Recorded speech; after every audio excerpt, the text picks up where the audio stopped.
यशोमती मैया के नंद लाला।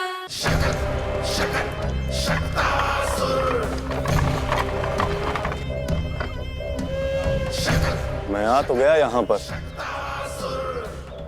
परंतु नंद का वो मायावी बालक कहाँ है? शकट पर सवार होकर यहाँ तक तो आ गए, पर इतनी शीघ्र मुझ तक नहीं पहुँच पाओगे शकटासुर उत्कच।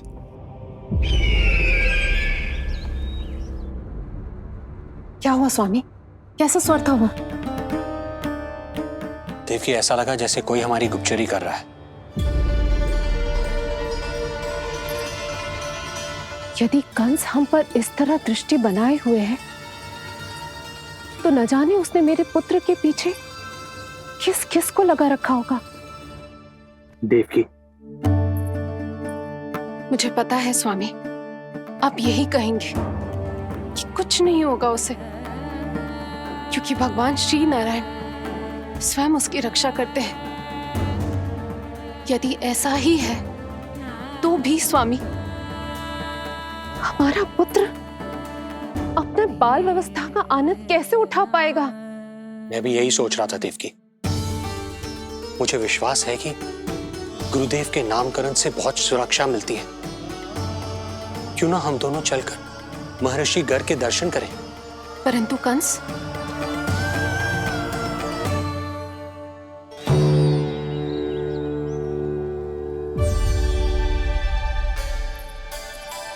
काका, ये फूल नंदाला के लिए है। जी बेटिया। तो लाओ, ये मुझे दे दो, मैं नंदाला के घर जा रही थी। जहाँ इच्छा विकट होती है, वहाँ झट से मार्ग मिल जाता है।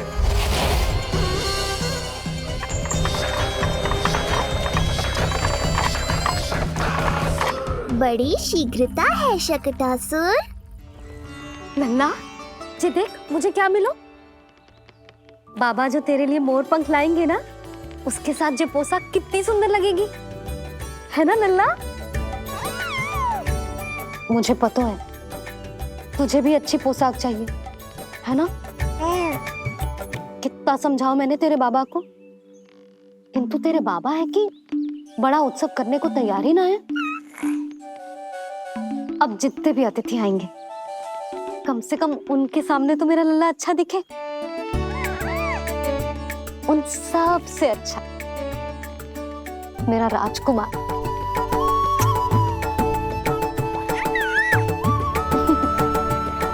एक अतिथि ऐसा भी है मैया, जो बिना बुलाए ही आने का प्रयास कर रहा है, पर इतनी शीघ्र नहीं आने दूंगा मैं उसे।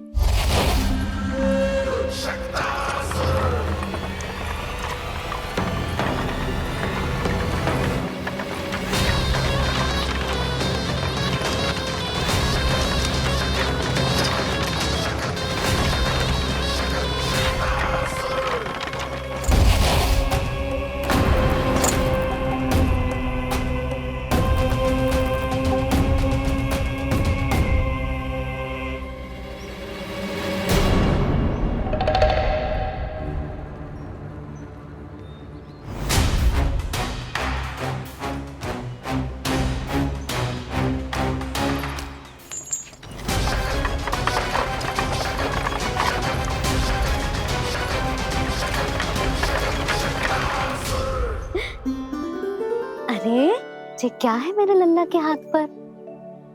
पलक है। अब जो चाहिए उसकी प्रार्थना कर और फूंक मार के उड़ा दे। रुक जा, मैं तेरे लिए प्रार्थना करती हूँ। तेरे बाबा को अपने लल्ला के मुकुट के लिए सुंदर सा मोर पंख मिल जाए।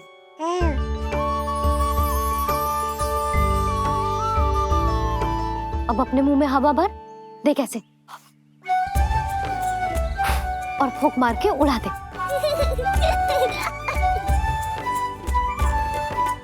फूंक मारना लल्ला, कभी तो अपनी मैया की कहीं मान ले। मारते फूंक। बस इतनी सी बात मैया, अभी लो।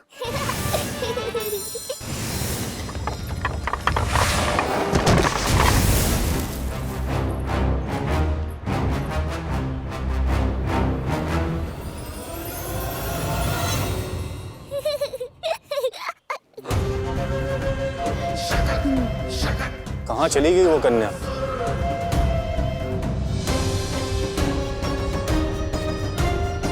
लगता है कहीं आसपास ही है नंद का घर।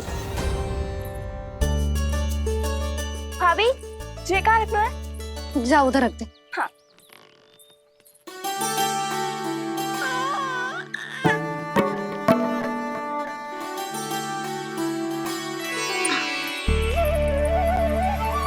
खिला दो। क्या? लल्ला के लिए नया मोर पंख और क्या? यशोदा, समय ही ना मिलो, बस कुछ वस्तुएं और शेष है, वो ले आऊं, फिर उसके बाद चला जाऊंगा। सच्ची। संध्या हो जाएगी, सूरज ढल जाएगा, तब जाओगे क्या आप? यशोदा, बस कुछ काम और हैं, वो कर लेने दो, फिर चला जाऊंगा। देख रहे हो ना लल्ला, देख रहे हो तू अपने बाबा को? किंतु मैं भी अपने हट की पक्की हूँ। घी जब सीधी उंगली से ना निकले तो उंगली टेढ़ी करना जानती है तेरी मैया। बाबा सावधान, मैया की योजना भारी पड़ेगी आप पर। जानकी। हाँ भाभी। सुन, लड्डू बांध पोटली में, जा। हाँ, मैं भी ओढ़नी और चटाई निकालती हूँ। हे, आपको तो कितने सारे आवश्यक कार्य है ना, मैं ही चली जाती हूँ। यशोदा। और हाँ, अपने लल्ला को साथ लेकर जाऊंगी। यशोदा, ये तुम क्या कह रही हो यशोदा? तुम लल्ला को लेकर बन जाओगी? और नहीं तो क्या, मेरा लल्ला टूटे मोर पंख का मुकुट ना पहने को जी, मैं तो जाऊंगी। यशोदा। नीलमणि अब तू ही संभाल, मैं तो चली। और ये लड्डू, चटाई, ओढ़नी, ये सब क्या है? तो आपको क्या लगता है, मैं भूमि पे बैठूंगी वन में, या फिर जब तक मोर पंख ना मिलेगा भूखे रहूंगी? यशोदा, तुम नीलमणि को लेकर बन बन भटकोगी। अच्छा जी, तो बस नीलमणि की चिंता है आपको, मेरी ना है। इससे पहले कि फिर से झगड़ा आरंभ हो, मुझे ही कुछ करना होगा। दोनों की चिंता, इसीलिए तो जाने से रोक रहा हूं। जाना तो पड़ेगा, चाहे मैं जाऊं या आप जाओ। मैंने कहीं ना प्यासा ही चल के कुएं के पास जाता है, कुआं चल के प्यासे के पास ना आता, कुआं चल के प्यासे के पास ना आता, कुआं चल के प्यासे के पास ना आता। तब तो ऐसा ही होगा मैया। अरे तो तुम ही बताओ, कैसे तुम्हें और लल्ला को मैं वन में अकेले जाने दूं? हाँ तो ठीक है, इतनी चिंता है तो चलो हमारे साथ। यशोदा, मेरी बात तो। नीलमणि,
देखा है यशोदा, आज कुआं स्वयं प्यासे के पास चलकर आयो।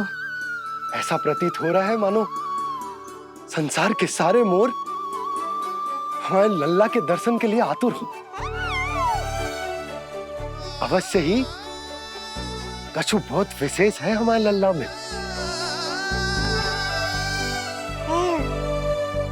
ये तो जो आप आलस कर रहे थे ना वन जाने के लिए, इसी कारण से नारायण ने सहायता की है हमारी। और कुछ भी उल्टा सीधा बोल के दृष्टि मत लगाओ। हमारा लल्ला कोई विशेष ना है, ये तो सामान्य सा प्यारा सा लल्ला है मेरा।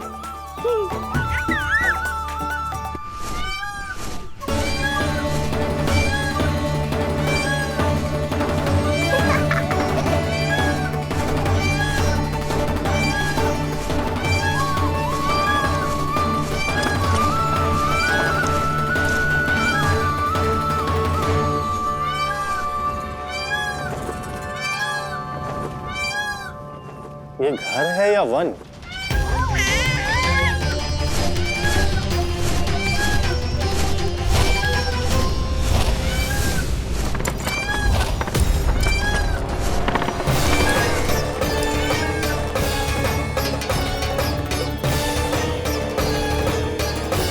अभी तक तो गोकुल का एक ही चक्कर काटा है उत्कर्ष। पूरी रात चक्कर लगाते रह जाओगे, पर ना मेरा घर मिलेगा तुम्हें और ना ही मैं।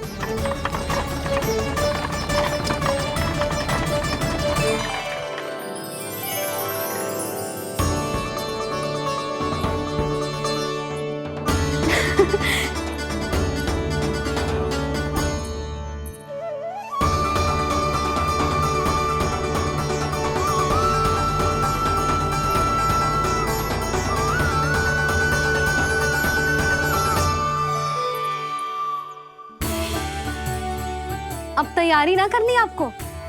हाँ, तो जाओ अपने सारे कार्य निपटाओ। मुझे मेरे लल्ला के मुकुट के लिए मोर पंख मिल गए। क्यों लल्ला, अच्छे लगे? यहाँ मैया जितनी प्रसन्न है, बाहर वो बिन बुलाए आती थी उतना ही दुखी है।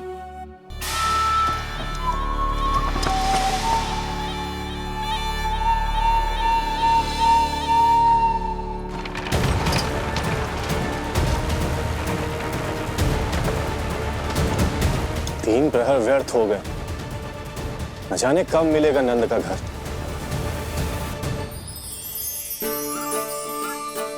अब अगले 4 पहर तक मैं आपके ही दर्शन करूंगा प्रभु।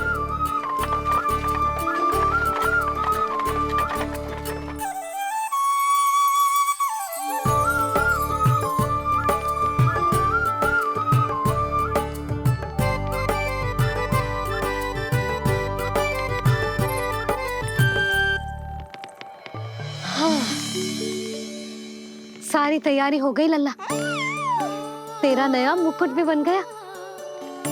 अब मैं चैन से सोऊंगी और तू भी पूरी रात अच्छे से सोना, समझ आई? चल सो जा।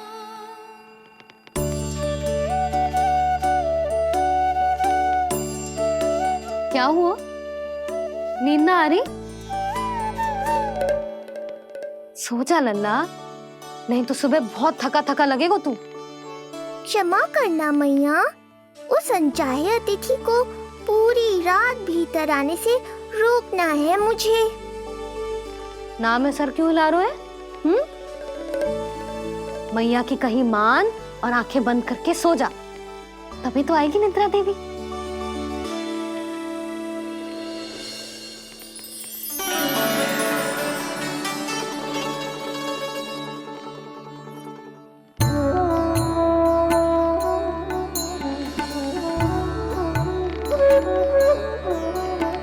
प्रभु, मैया की आज्ञा मान लीजिए ना। निद्रा देवी? प्रभु, प्रतिदिन मैं इसी आशा में आती हूँ कि आप मुझे स्वयं में लीन होने देंगे और सच में सो जाएंगे, पर प्रतिदिन मुझे निराश होकर वापस लौटना पड़ता है। प्रभु, आपने तो सबको कुछ ना कुछ दिया है, मुझे स्वयं में लीन होने का सौभाग्य कब देंगे? आज रात ये संभव नहीं है निद्रा देवी, पर मैं वचन देता हूँ कल रात में आपकी इच्छा अवश्य पूर्ण करूँगा।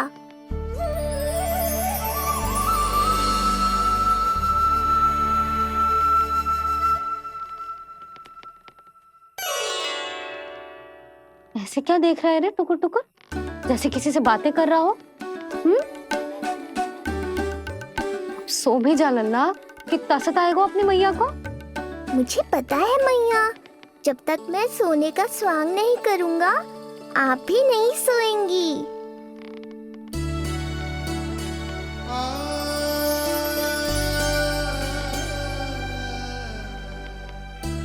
मेरा प्यारा लल्ला।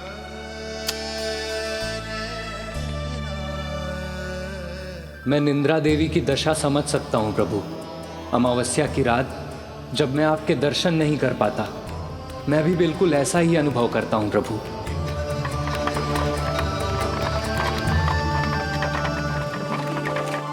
अरे चंद्रदेव, अति उत्साह में आप अभी से कोई संकेत मत दे देना शक्टासुर उत्कच को। अभी तो उसे कुछ चक्कर और लगाने हैं गोकुल के।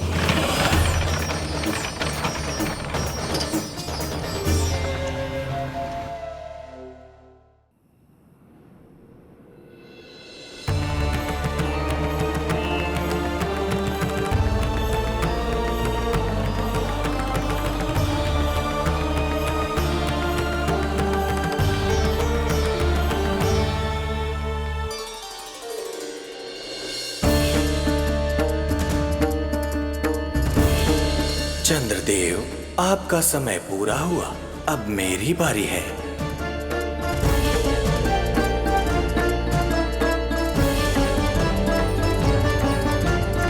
चंद्रदेव तो प्रभु दर्शन में खोए हुए हैं, मुझे ही कुछ करना होगा।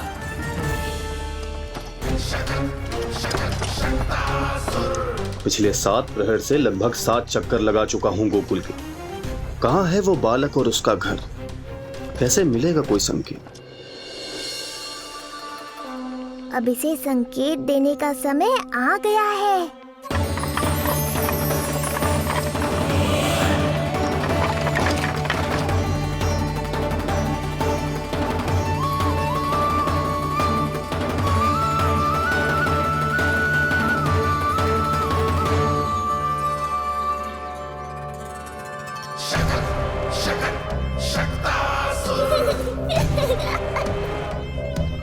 वो रहा।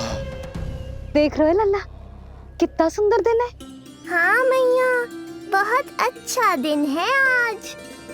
अब देख कैसे तेरा काल बनकर तेरे घर में प्रवेश करूंगा, और वो भी बिना बुलाए।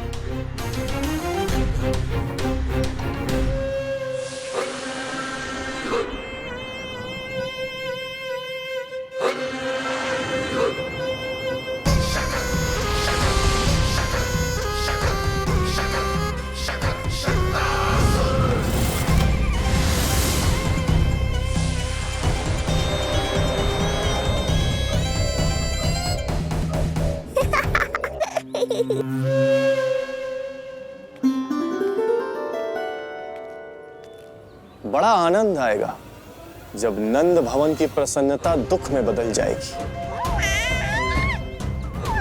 जब हर्षोल्लास के इन स्वरों के स्थान पर चित्कारें गूंजेंगी। बड़ा आनंद आएगा।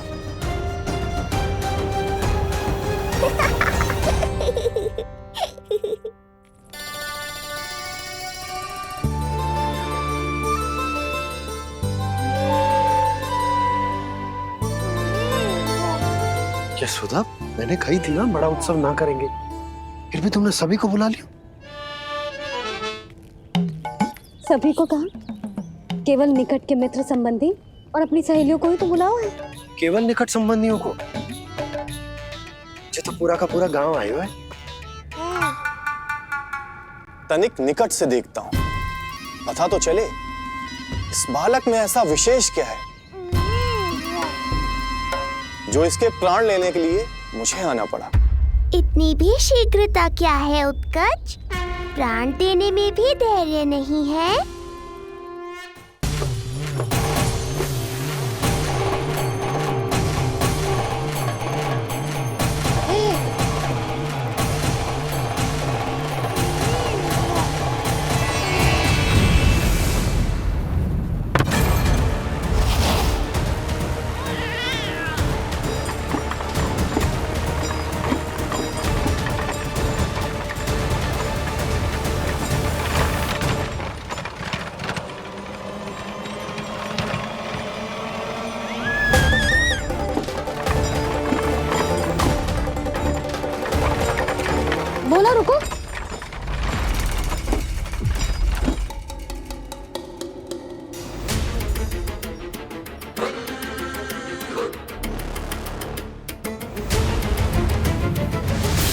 मैंने पहले ही कहा था, शकट से तुम्हारा बहुत गहरा नाता जुड़ने वाला है। शकटासुर उत्कच।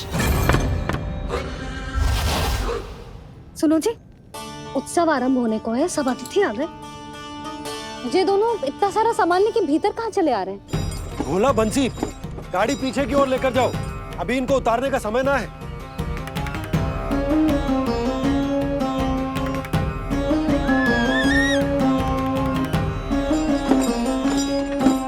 सुनो जी, तनिक से संभालो।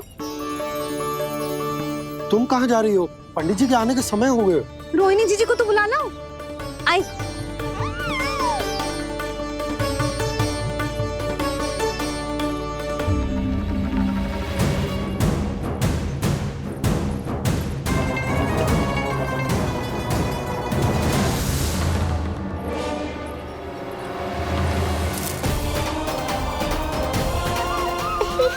मैया हो तो ऐसी।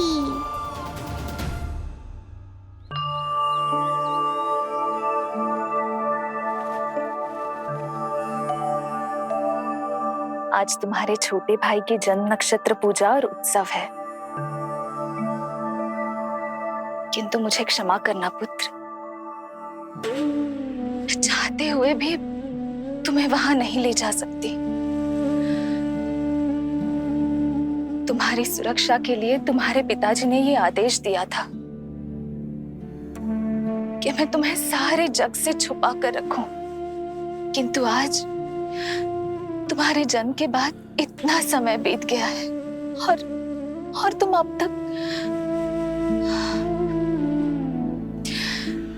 मैं ये नहीं जानती पुत्र, तुम्हारे अस्तित्व की घोषणा करना, तुम्हें सबके सामने लाना उचित होगा या नहीं,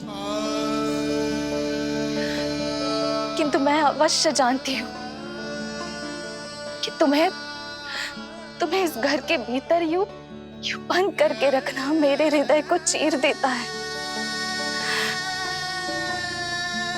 जब भी तुम्हें छोड़कर कहीं चली जाती हूँ, मेरे भीतर दुख की एक बड़ी सी लहर उठती है और मेरा हृदय उस लहर में डूब जाता है पुत्र। मुझे क्षमा कर देना। अब तो बस नारायण से एक ही प्रार्थना है, शीघ्र ही ये सब कुछ ठीक हो जाए।